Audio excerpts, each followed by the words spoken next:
everyone, I'm Wrong Rookie, and today we are looking into the very first Android game shown here on Gaming Rookie.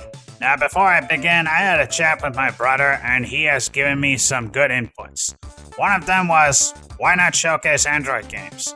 And if you are watching this and asking why I'm showcasing mobile games when a lot of them are just free-to-play games and are easily exposed more than PC games that are from itch.io and Steam, it's really not entirely the free-to-play library at all, because there are a lot of indie developers out there, like in this case, the Magic Touch, which is developed by a very underrated developer in my opinion, Nitrome. I used to play their games back when I was in school with my 1+5T, and some of my favorites were Silly Sausage in Meatland, Hop Swap, Lighthouse, you name it. There are a lot of games that I have never would have known that are not out elsewhere. Monument Valley, for one, was exclusive to mobile for a long time till it came out to Windows about 2 years ago. And look, I get that some of you might prefer dedicated games with controllers, myself included, but like PC, at least on Android, you can tweak things to make them work on controllers and you can still enjoy them. I used to be like some others who just hated on mobile games because of how they are designed to be played for just a short term with no real objectives. But if you look hard, you can find a lot of great games even on mobile, and that's what my brother suggested as well, that I could record games that are only on mobile to broaden the channel. But enough of that. Let's get into the other thing that I want to say, which is this time I'm doing something that is different and that I will do this pre-recorded and not do it live. It won't always be this way, but I'm just trying to experiment on how I showcase the games and figure out what works and what doesn't work. Do let me know in the comments if you like me to do videos this way. But back to the video. Today we are going to look at Magic Touch. And don't worry, there will be no ads here as I paid to remove ads, at least in the gameplay footage.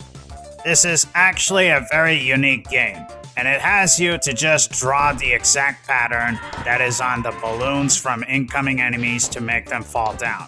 If you don't do it quick enough, and if they land, you're toast.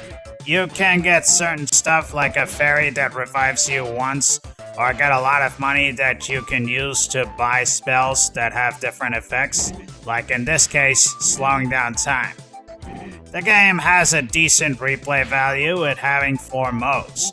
Classic just plays out as a normal difficulty of the game. Insane just increases the speed of enemies landing. Time Attack has you to defeat enemies fast before the time runs out.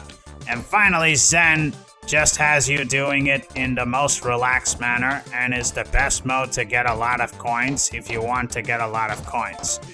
Speaking of coins, you can use them to buy stuff like spells, backgrounds, and characters.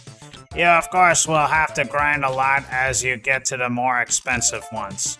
And that is pretty much it about the entire game.